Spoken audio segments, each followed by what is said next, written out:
additional atmospheric and ionospheric laws.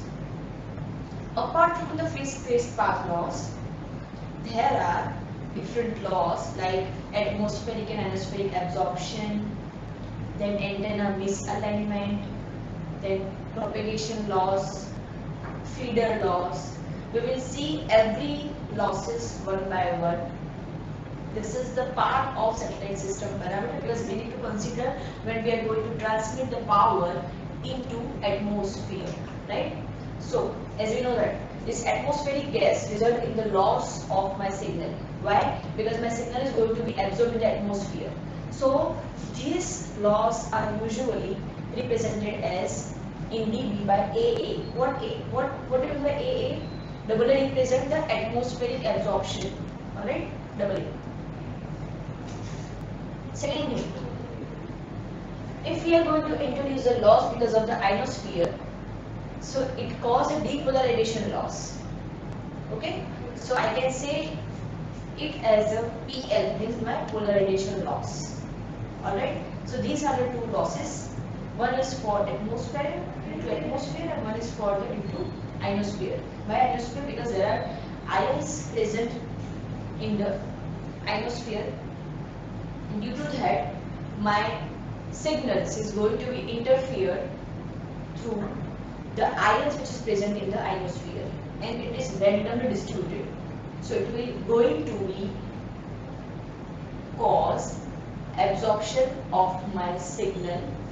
Apart from that, some part of signal is going to be reflected back to the earth due to the different layers of my atmosphere. Alright? Now, sorry. Next is feeder loss, or I can say branching loss. Now, where this loss present? This feeder loss means if I am going to connect my antenna and my transmitting equipment through a cable, okay, through a feeder cable. So the loss present in this feeder cable is known as feeder loss. Alright, so this loss will occur in the connection between the waveguides, filter couplers and the branching blades. Okay. Now secondly, the fifth parameter is antenna misalignment loss. This loss will occur as a result of having the earth station and the satellite if it is not properly aligned. Okay, that means antenna is being off axis. For the earth station, this antenna is known as the antenna pointing loss. Alright. Now what do you mean by polarization loss? That is PL. PL stands for the loss that occurs result of having a polarization misalignment. How? As we have seen in chapter number 5, that what do you mean by cross polarization discrimination? We are going to discriminate what is my polarization of transmitting antenna and what is my receiving antenna sensitivity polarization. If my transmitting antenna polarization is horizontal and if my receiving antenna polarization is vertical, then my receiving antenna will not able to receive the transmitted polarization. So what we need to do is we need to align transmitted antenna polarization and the receiving antenna polarization. And if it is not done, then this loss will occur. That is polarization misalignment loss. Alright. Now, how this misalignment will occur?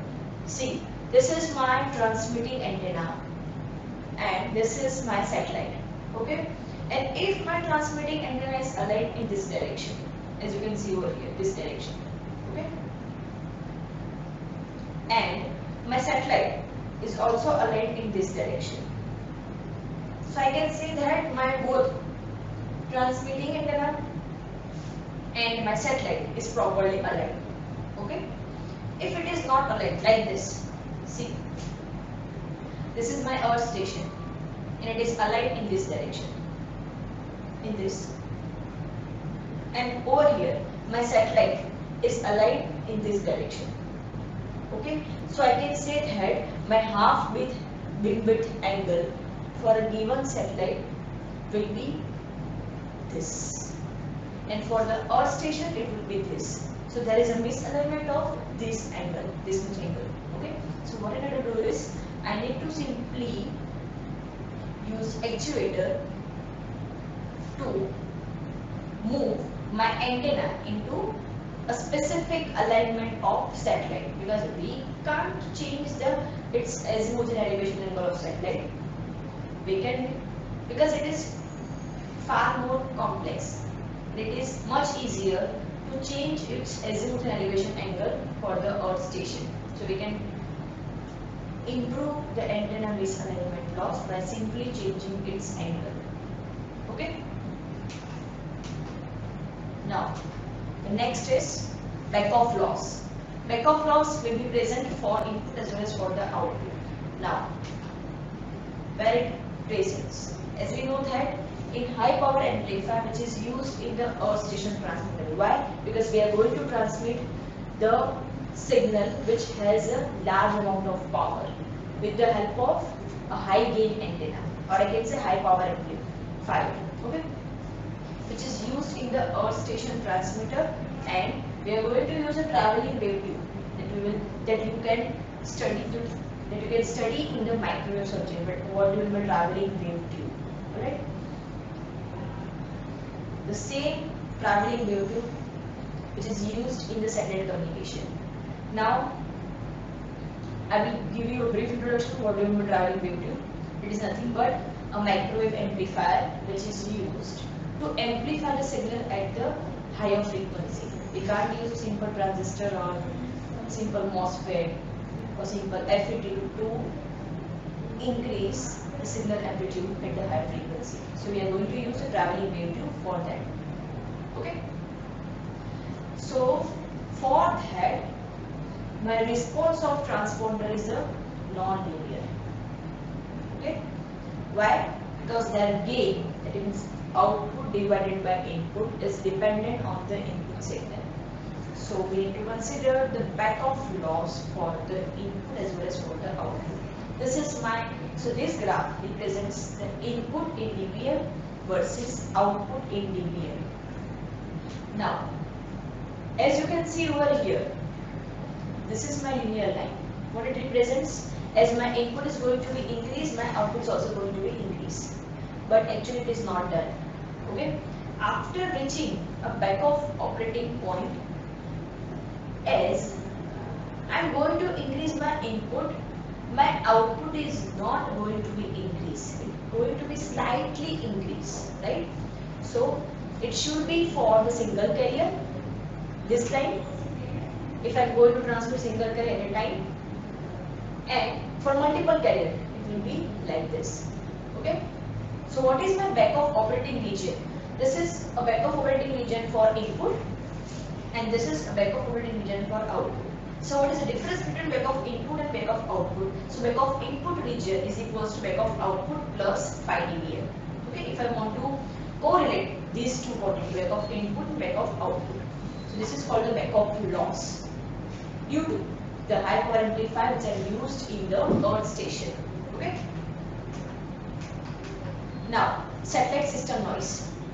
First of all, satellite system noise, if you want to calculate it, we need to understand what is my effective temperature, what is temperature of my antenna, and how it is going to relate with the noise figure.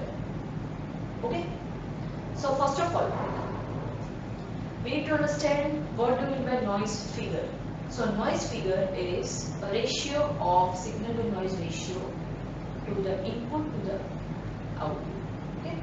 So capital F over here is equals to 1 plus TE upon T. What is TE? Effective temperature. And what is T? That is my temperature of my antenna. So if I want to relate TE with T, so TE is equals to T in bracket F minus E. Or I can say, I want to convert this TE into dB. Then TE in square bracket is equals to 10 log base 10 absolute value of TE. Over here the unit of temperature is in carrying it. Alright. So if I want to calculate equivalent noise temperature, that is T, then we need to use this equation. Okay. Noise figure, that is NF over here is 10 log in bracket F. Now what do we by this F? So this F represents the noise factor. As we know that relationship between noise figure and noise factor is both are equated with the decibel value. So the noise factor is the decibel value of noise figure. Alright. If I can say I want to increase the overall gain of my antenna, so I am going to cascade the amplifiers, amplifier 1, amplifier 2. If I want to again increase the gain, then amplifier 3 I am going to place it over here. Okay, amplifier 1, amplifier 2, amplifier 3. So each and every amplifier has specific gain. This is for G1, this is for G2. Now if another amplifier is connected in cascade in G3. So what is the overall gain? The overall gain is multiplication of individual gain of the amplifier. That is G1 into G2 into G3. Alright? So the formula is for cascading amplifier, the noise is equals to G1, that is gain of transmitting antenna.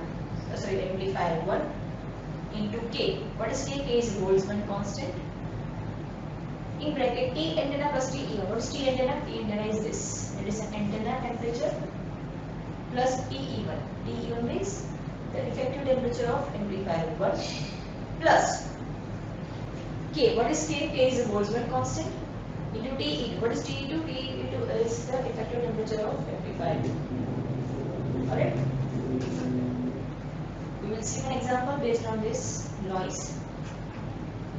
Before that, we need to understand what do you mean by system noise, antenna noise, and the overall system noise of any system.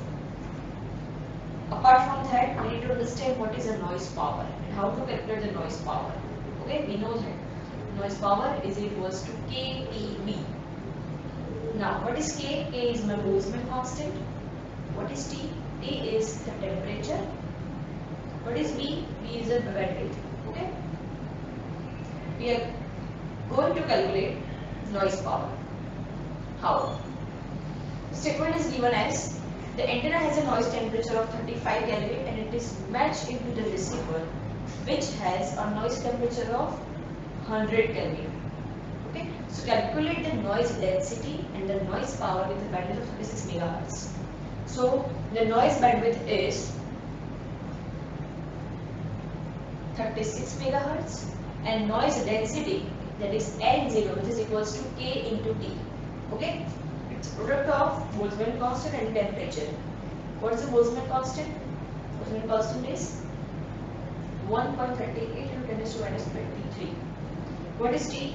T is your system temperature. But over here given it is as the antenna noise temperature plus receiver's noise temperature. So we need to add these two quantities, 100 plus 35.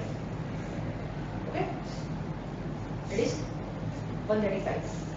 Alright? So 135 into 1.38 into 10 to minus 23. So we will get 1.86 into 10 to minus 21 joule. Right? Now we need to simply multiply that quantity 1.86 into 10 to minus 21 joule with bandwidth, that is 36 MHz. So we will get the noise power, which is 0.067 picowatt. Right? So this is the example based on the noise power and what is a noise density. So noise density is this and noise power is this. Alright? Till then, if you have any question, you can ask me at any time on my email ID. This one.